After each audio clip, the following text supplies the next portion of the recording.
శ్రీమాత్రే నమః. మనం ప్రతి శుక్రవారము, శనివారము పూజలు చేస్తూ ఉంటాము. కానీ శుక్రవారము, శనివారము చేసే పూజలో కొన్ని నియమాలు పాటిస్తే చాలా మంచి జరుగుతుంది. మరి ఆ నియమాలేంటో మనం తెలుసుకుందాం. ముందుగా మన ఛానల్ని ఫస్ట్ టైం చూస్తున్న వాళ్ళైతే నా వీడియోని ఫుల్గా చూసి మన ఛానల్ని సబ్స్క్రైబ్ చేసుకోండి. మా ఛానల్లో డివోషనల్ టాపిక్స్, పూజా వీడియోస్ ఉంటాయి. ఇంకా ఈ వీడియో పూర్తిగా చూడండి, ఎక్కడ కూడా స్కిప్ చేయొద్దు. వీడియో నచ్చితే లైక్ చేసి షేర్ చేయండి. కంపల్సరీ కూడా ఇంకొంతమందికి ఈ వీడియో అనేది షేర్ అవుతుంది. ఇక మన హిందూ ధర్మంలో దీపారాధనకు చాలా విశిష్టత ఉంటుంది. మనలో చాలా మంది ప్రతిరోజు దీపారాధన చేసుకుంటారు. అయితే కొంతమంది సమయం కుదరక శుక్రవారం లక్ష్మీదేవికి దీపారాధన చేయడం, అలాగే శనివారం విష్ణుమూర్తిని పూజిస్తారు. ప్రతిరోజు దీపారాధన చేయలేని వారు ఈ 2 రోజుల్లో దీపారాధన చేస్తే రెట్టింపు పుణ్య ఫలితం కలుగుతుంది. అయితే శుక్రవారము మరియు శనివారం దీపారాధన చేసేవారు తప్పనిసరిగా కొన్ని నియమాలను పాటించాలి. లేదంటే లేనిపోని కష్టాలు ఏర్పడతాయి. ముందుగా మన వీడియోని చూస్తున్న వాళ్ళైతే శ్రీమాత్రే నమః అని కామెంట్ చేయండి. శుక్రవారం లక్ష్మీదేవికి ప్రీతికరమైనది. అలాగే శనివారం వెంకటేశ్వర స్వామికి చెందిన రోజు. ఈ 2 రోజుల్లో ఇంట్లో పూజ చేసుకుంటే లక్ష్మీ అనుగ్రహంతో, వెంకటేశ్వర స్వామి అనుగ్రహంతో కోరిన కోరికలన్నీ కూడా నెరవేరి మీ ఇల్లంతా అష్టైశ్వర్యాలతో నిండిపోతుంది. ముందుగా శుక్రవారం పూజ నియమాల గురించి తెలుసుకుందాము. శుక్రవారం దీపారాధన చేసే ఆడవారు తెల్లవారుజామునే ఇంట్లో దీపారాధన చేసుకోవాలి. బ్రహ్మముహూర్తంలో 4 గంటల 30 నిమిషాల నుండి 5 గంటల 30 నిమిషాల మధ్యలో దీపారాధన పూర్తిగా చేసేసుకోవాలి. ప్రతిరోజు తెల్లవారుజామున పూజలు చేయలేకపోయినా ఒక్క శుక్రవారం రోజున మాత్రం తెల్లవారుజామునే దీపారాధన చేసుకుంటే అలాంటి వాళ్ళ ఇంట్లో లక్ష్మీదేవి తిష్ట వేసుకొని కూర్చుంటుంది.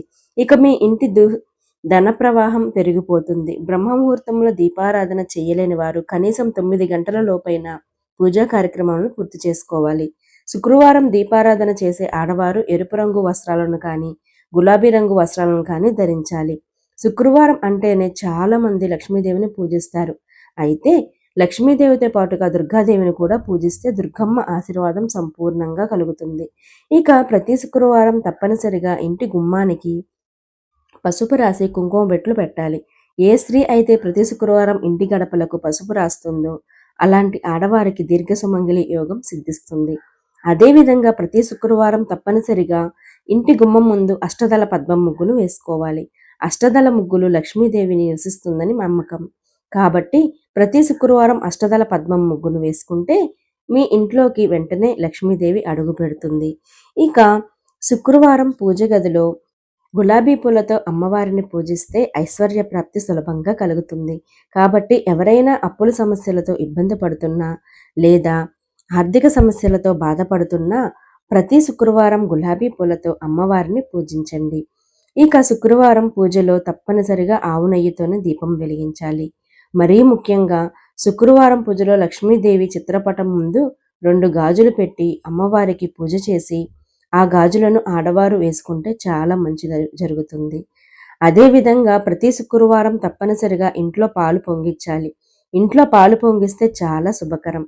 ముఖ్యంగా ప్రతి శుక్రవారం ఇంట్లో పాలు పొంగిచ్చి ఆ పాలతో అమ్మవారికి నైవేద్యం తయారు చేసి లక్ష్మీదేవికి నివేదిస్తే మీకున్న కష్టాలన్నీ వెంటనే తీరిపోయి కోరిన కోరికలని ఖచ్చితంగా నెరవేరుతాయి.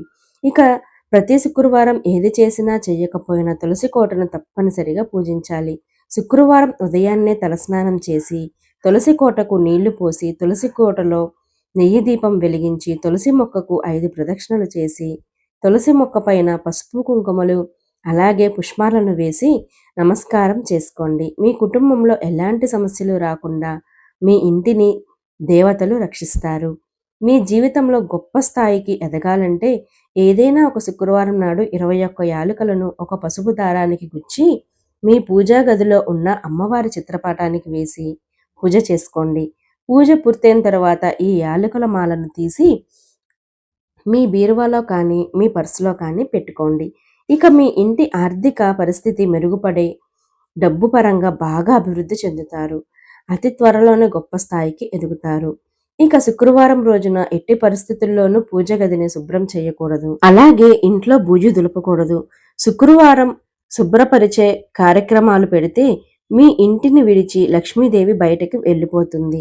అలాగే మనలో చాలామంది పనికిరాని వస్తువులను బయట పడేయడం, అలాగే పాతబడిన దేవుని విగ్రహాలను దేవాలయంలో పెట్టడం ఇలా చేస్తూ ఉంటారు.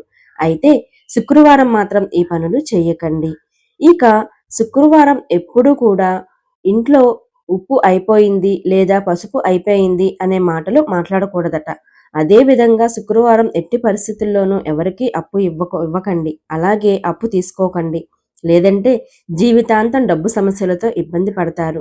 అదే విధంగా శుక్రవారం నాడు ఎట్టి పరిస్థితుల్లోనూ గోళ్లు కత్తిరించడం, జుట్టు కత్తిరించడం చేయకూడదు. శుక్రవారం లక్ష్మీదేవిని పూజించేవారు మాంసాహారానికి దూరంగా ఉండాలి. ఏదైనా కొత్త పనిని ప్రారంభించాలంటే శుక్రవారం మాత్రం ప్రారంభించకూడదు. ఈ విధంగా ప్రతి శుక్రవారం అమ్మవారిని పూజించి తగిన జాగ్రత్తలు తీసుకుంటే మీ పూజకు 1000 రెట్ల పుణ్య ఫలితం దక్కుతుంది. ఇక శనివారం దీపారాధన చేసేవారు ఎలాంటి నియమాలు పాటించాలో ఇప్పుడు తెలుసుకుందాము. మనకు ఏ కష్టం వచ్చినా సరే భక్తి శ్రద్ధలతో వెంకటేశ్వర స్వామిని దర్శించుకుంటే చాలు. ఎంత పెద్ద సమస్య అయినా ఇట్టే తీరిపోతుంది. అంతటి శక్తి వెంకటేశ్వర స్వామికి ఉంటుంది. కాబట్టి ప్రతి శనివారము వెంకటేశ్వర స్వామిని పూజిస్తే మీ కుటుంబం మొత్తానికి ఆయురారోగ్యాలు, అష్టైశ్వర్యాలు సిద్ధిస్తాయి. శనివారం పూజలో విశేషంగా తులసి దళాలు తప్పనిసరిగా ఉండాలి. అదేవిధంగా వెంకటేశ్వర స్వామికి పిండి దీపాలు వెలిగించాలి. శనివారం పూజలో తులసి దళాలు లేకపోతే మీ పూజకు సరైన పుణ్య ఫలితం దక్కదు. కాబట్టి ప్రతి శనివారం తప్పనిసరిగా తులసి దళాలతోనే విష్ణుమూర్తిని పూజించి స్వామివారి ఆశీర్వాదాన్ని సులభంగా పొందండి. సన్నజాజులతో వెంకటేశ్వర స్వామిని పూజిస్తే స్వామివారు త్వరగా అనుగ్రహిస్తారని నమ్మకం. ప్రతి శనివారం పూజ గదిని శుభ్రం చేసుకొని దేవుని పటాలకు కుంకుమ బొట్లు పెట్టి దీపారాధన చేసుకోవాలి. శనివారం మాత్రమే పూజ గదిని శుభ్రం చేసుకోవాలి, లేదా గురువారం రోజున పూజ గదిని శుభ్రం చేసుకోవచ్చు. అయితే సాధారణంగా చాలామంది దేవుడి పటాలకు పసుపు రాసి కుంకుమ బొట్లు పెడతారు. కానీ దేవుని పటాలకు గంధం రాసి కుంకుమ బొట్లు పెట్టుకుంటే చాలా మంచిది. ప్రతి శనివారం వెంకటేశ్వర స్వామి పూజలో 2 పిండి దీపాలు వెలిగించి స్వామివారిని పూజించండి. అలాగే వెంకటేశ్వర స్వామికి నైవేద్యంగా బెల్లం పానకం, అలాగే వడపప్పును నివేదించండి. లేదా ఒక చిన్న బెల్లం ముక్కను నివేదించినా సరిపోతుంది. గోవింద నామాలు చదువుతూ స్వామివారిని పూజించాలి. ముఖ్యంగా ప్రతి శనివారం తప్పనిసరిగా ఓం నమో భగవతే వాసుదేవాయ అనే మంత్రాన్ని 108 సార్లు చదవండి. ఈ మంత్రానికి చాలా దైవశక్తి ఉంటుంది. ప్రతి శనివారం ఈ మంత్రాన్ని చదివితే ఎన్నో శుభ ఫలితాలు కలుగుతాయి. ఇక శనివారం పొరపాటున కూడా ఉప్పు కొనకూడదని, శనివారం ఉప్పు కొంటే అప్పులు పాలవుతారని వేద పండితులు సూచిస్తున్నారు. కాబట్టి శనివారం పొరపాటున కూడా ఉప్పును కొనుగోలు చేయకూడదు. అలాగే ఇనుముకు సంబంధించిన వస్తువులను శనివారం అస్సలే కొనకూడదు.